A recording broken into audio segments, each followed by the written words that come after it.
Burada son olarak Antik Güney Arabistan Sfenkslerinin diğer medeniyetlerdeki örneklerine de bakmamız gerekmektedir. Çünkü diğer Sfenkslerle karşılaştırmalar yaparak Antik Güney Arabistan Sfenkslerini daha iyi anlayacağımızı ve özgünlüğünü daha belirgin bir şekilde ortaya koyabileceğimizi düşünüyoruz.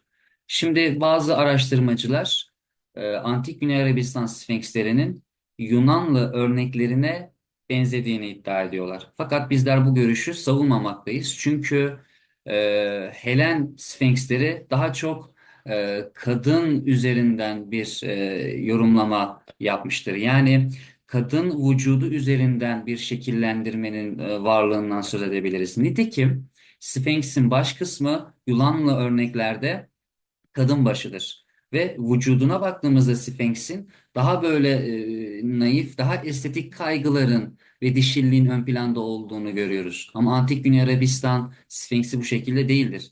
Yani resimde de göstereceğimiz üzere bakın oval yüz hattına sahip, sakalları olan ve özellikle de cinsel uzvun, erkeklik uzvunun belirgin bir şekilde göründüğüne şahitlik ediyoruz. Bu da aslında Antik Güney Arabistan Sfenkslerinin güce, erilliğe ve iktidara vurgu yaptığını söyleyebiliriz. Bu çerçeveden baktığımızda da daha çok Mezopotamyalı örneklere benzediğini söyleyebiliriz.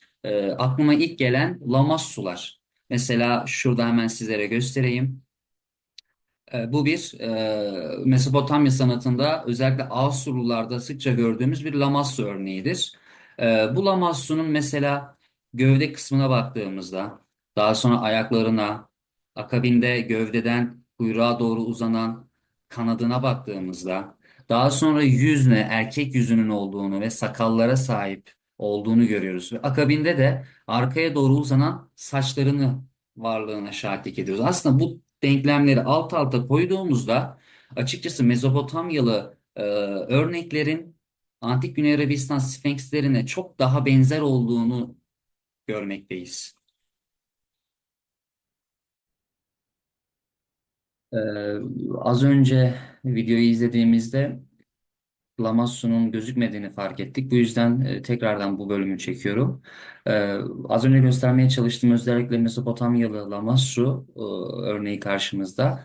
Bilhassa Asur sanatında karşımıza çıkıyor bu Lamasso'lar ve saraylarda, Asur saraylarında görkemli kapıların önünde sergilendiğini biliyoruz. Şimdi bu Lamasso'nun gövdesi burada. Daha sonra göğüs kafesindeki bu kemikler burada.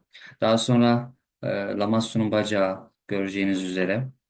Daha sonra e, bu Lamasso'nun gövdesinden kuyruğa doğru uzanan kanatları, daha sonra erkek yüzü, akabinde sakalları ve arkaya doğru uzanan saçları aslında yapısal anlamda Antik Güney Arabistan Sfenkslerine oldukça benzediğini görmekteyiz.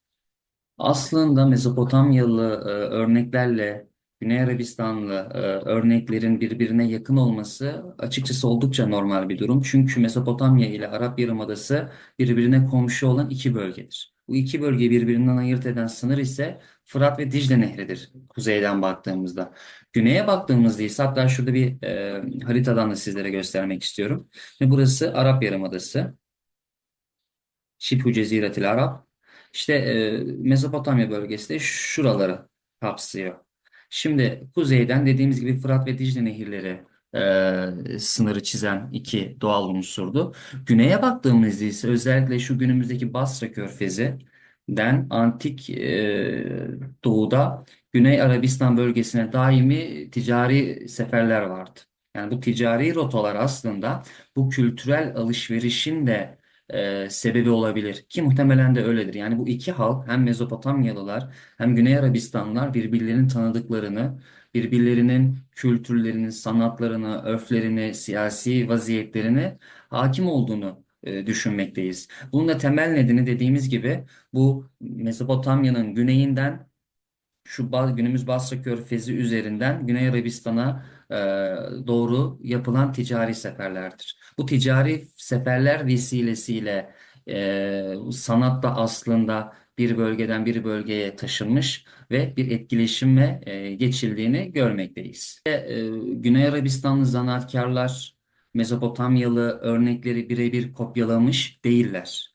Yani antik Güney Arabistanlı ustalar dış etkileri alırken kendi yerel unsurlarını da, kendi yorumlarını da işin içine katmış olduklarını düşünüyoruz. Bu da aslında sanatın nasıl yayıldığını ve farklı kültürlerle nasıl harmanlandığının güzel bir örneğidir. E, Yani basit kopyalar değiller bunlar, basit taklitler de değil.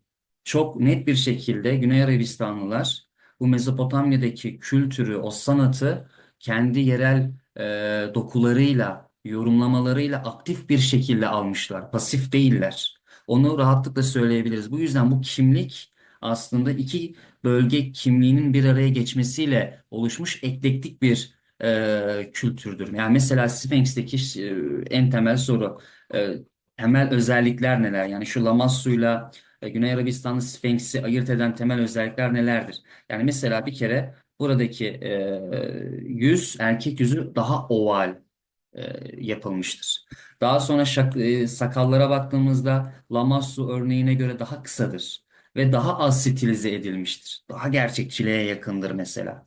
Daha sonra kanat gövdeden başa doğru uzanmıştır. Ve belki de en temel fark şurada bulunan iki antendir. Bu aslında diğer kültürlerdeki Sfenkslerde görünmeyen ve Güney Arabistanlı Sfenks'in en özgün olduğu noktadır. Yani bu iki antenin varlığını diğer Sfenkslerde ne Mısır'da ne Yunan'da ne de Mezopotamyalı örneklerde görememekteyiz. Tabi burada bir boynuz var. Tabi bu boynuz Lamassularda e, daha tanrısal bir motif üzerinden yürümüştür. Fakat hani bu boynuz bu anteni açıkçası pek karşılayamıyor. Ama tabii dolaylı olarak da birbirlerine benzediğini de iddia edebiliriz. Bu yorum da açıkçası es geçilmemesi gereken bir değerlendirmedir.